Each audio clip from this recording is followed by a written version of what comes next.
और मेरे जुगाड़ू कोडर्स, क्या नींद खुल गई है? ये मैं अपने आप से पूछ रहा हूँ क्योंकि मैं अभी जस्ट सो के उठा हूँ, सुबह का टाइम है और सोचा चलो यार अब कुछ सिखाने बनता है। क्यों? क्योंकि दिमाग में ना चल रहा था कि यार ये जो नया चैनल है कोड जुगाड़ नाम का, इसको ना बहुत आगे लेके जाना है और उसके लिए आपको मेहनत करनी पड़ेगी और मेहनत करने के लिए आपके दिमाग में हर समय चलते रहना चाहिए कि आपको अगला कंटेंट किस तरीके से इंटरेस्टिंग बनाना है। तो यहाँ पे तो जुगाड़ करने के लिए तो बैठा ही हूँ मैं। और अभी ना अगला जुगाड़ जो है वो HTML का हेड टैग्स का है। तो क्योंकि सुबह का टाइम है तो देख सकते हो बाल बिल्कुल बिखरे हुए हैं। अभी बस यहाँ पे है, लाइटिंग भी थोड़ी सी ज़्यादा लग रही होगी बट वो दिन के टाइम में बहुत अच्छी होती है। अभी सेटअप वेटअप थोड़ा सा बढ़ाना है, अब 2 चैनल है भाई के तो थोड़ा सा सेटिंग तो करनी पड़ेगी। पर देखते हैं, कुछ टाइम में सेटअप भी मस्त हो जाएगा और लाइटिंग भी तरीके से हो जाएगी। लेकिन जुगाड़ तो चलता ही रहेगा ना कोड में, और वही तो करने आते हैं यहाँ पे। चलो तो अब देखते हैं ये हेड टैग का जुगाड़ क्या है।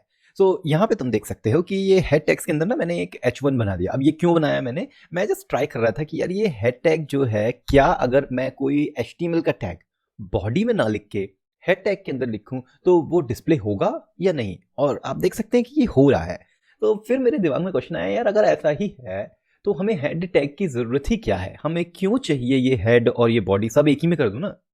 ठीक है, कर सकते हैं, कोई दिक्कत नहीं है। पर हेड टैग का एक स्पेसिफिक काम होता है, वो सिर्फ और सिर्फ कुछ ही जुगाड़ करने के लिए बना है, इसलिए उसको सेपरेट कर दिया। अब क्यों सेपरेट किया है? क्योंकि उसमें जो कंटेंट होता है, जो भी टैग हम हेड टैग के अंदर डालेंगे, वो पेज की इंफॉर्मेशन के लिए होता है, पेज को डिस्प्ले करने के लिए बिल्कुल नहीं होता है। लेकिन हमने देखा कि यार HTML काम तो करता है, और मैंने बताया था HTML ना बहुत शांत है, ना वो एरर देता है, ना कहीं का कहीं डाल दो टैग तो किसी तरह से पगलाएगा, ना ही वो चिल्लाएगा।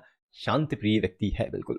बहुत ज़्यादा मोटिवेशन है, बहुत ज़्यादा योगा वोगा करता लगता है HTML, इसीलिए बहुत शांत दिमाग। बट हमारा दिमाग इतना शांत तो नहीं है, तो हमें पता होना चाहिए कि हेड में क्या आएगा। तो जैसे कि हमने देखा है कि हेड टैग्स में टाइटल आता है।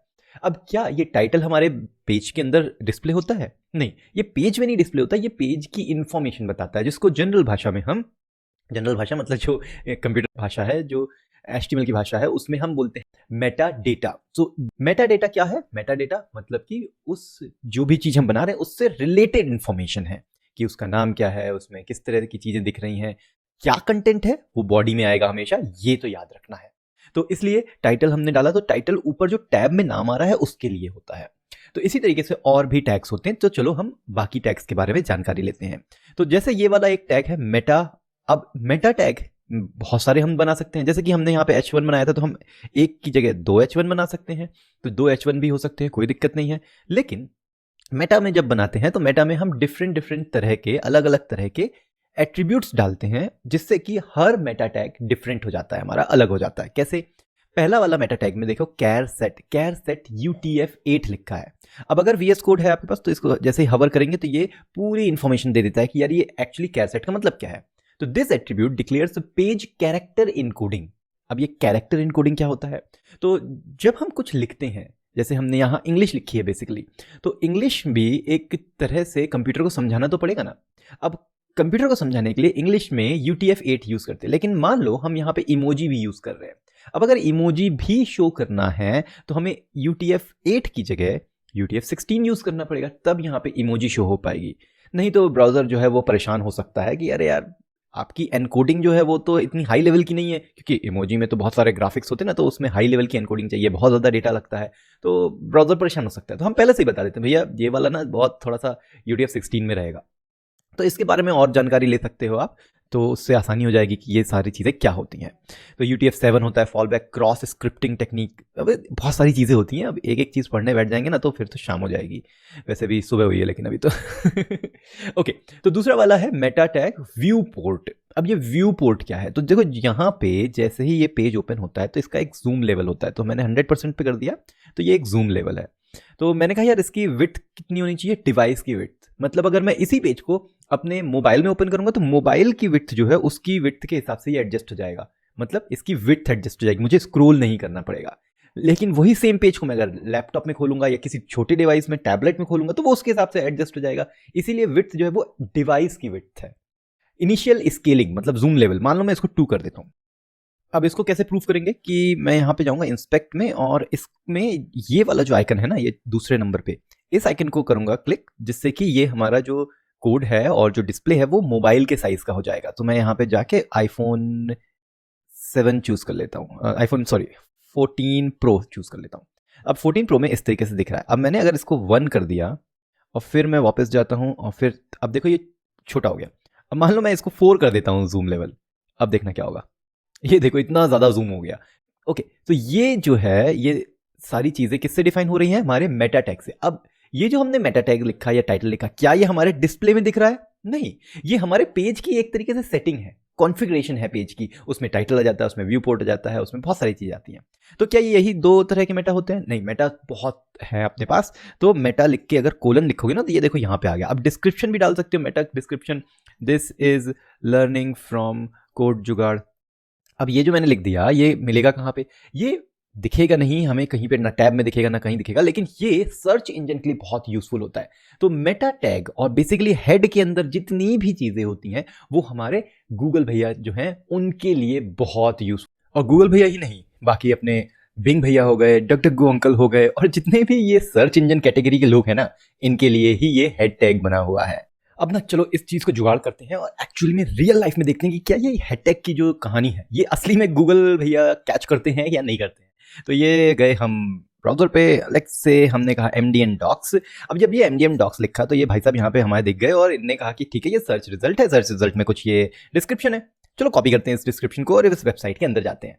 अब इस वेबसाइट का सोर्स देखना है हमें, एक्चुअल HTML सोर्स, मतलब अरे भाई वही HTML अपना। तो यहाँ पे जाके हम व्यू सोर्स कोड करते हैं। अब ये व्यू सोर्स कोड मतलब HTML अपना, ठीक है ना।